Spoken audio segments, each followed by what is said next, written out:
So I'm going to tell you a story about how lying to my grandmother's face in 1991 led me get into the children's digital book business. That was me. And this was my grandmother, Golda. She was a lovely lady, and one day I decided to videotape her telling her life story. Old people don't like this because they think it means you think they're going to die soon. She was also very vain. She said, put the lens cap on the camera. I said, no, it interferes with the audio. I promise it's off. She looked at me.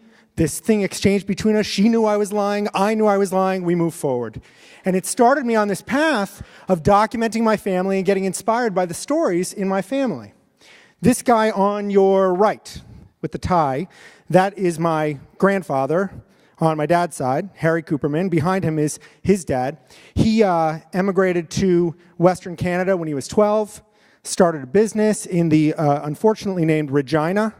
That's him and his son. He got married, had a little boy, and one summer, his wife, this lovely lady, took their son to the lake, left the son on the beach, got up, walked into the ocean, and never came out. Walked into the lake and never came out. She committed suicide, leaving this boy and my grandfather unable to care for him. He had to put him in the Winnipeg Orphanage for Jewish Children.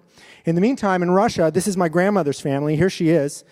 And in 1925, she abandoned half her family and the love of her life, apparently, could have been my grandfather, to move to Western Canada.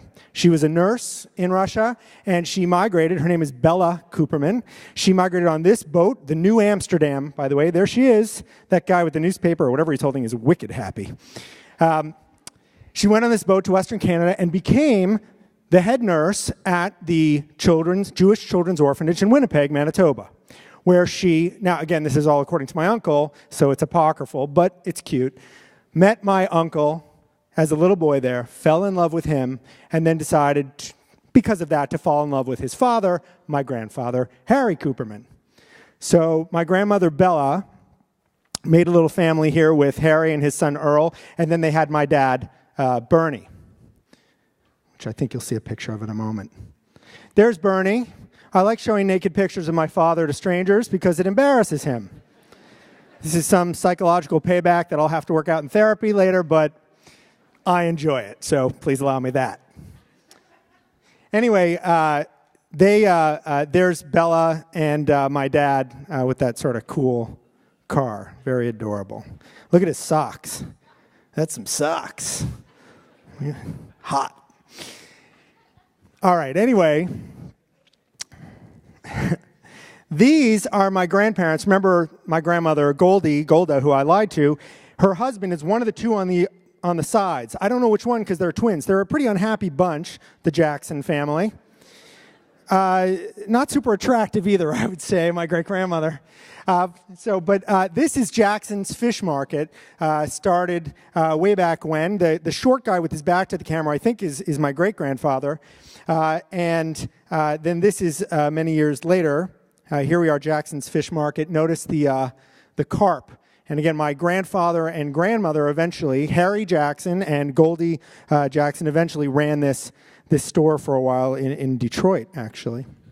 Now, how does this all connect to me getting into the business of selling children's books and to my life? Well, this is my middle child, my daughter, Bella Golda Cooperman, named after my grandmother's.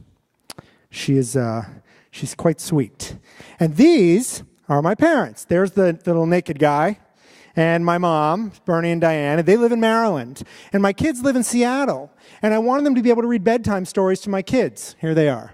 But they couldn't do that because they don't live in Seattle. So I tried videotaping them, and that was cumbersome and subpar. And sure enough, after 10 years at Microsoft, 3 years ago I started my own software company called Jackson Fish Market, of course. What else would you name a software startup? Notice the little carp on the window? We just stole it from the logo. And the product we created is called A Story Before Bed at astorybeforebed.com. And what it lets people do is record children's books, picture books, video of themselves reading those books, and then let the kids watch them whenever they want. So here's my dad reading. I can't show you video because that's not the Ignite format, but here's sort of an animation, a simulation, if you will, of my dad reading a book to my kids that they can watch anytime, whether dad's asleep, they can turn the pages and dad's video resets, they can watch it over and over again. For anyone who comes up to me, by the way, I have coupons here for a free recording if you'd like to try it. We license these books from publishers. We give them a royalty every time someone pays. And the main point I wanted to say was, I only wish I'd had this software when my grandparents were alive, because I would love for my kids' great-grandparents, for my kids to be able to meet their great-grandparents and have them read them a story using my software. That's it. Thanks very much.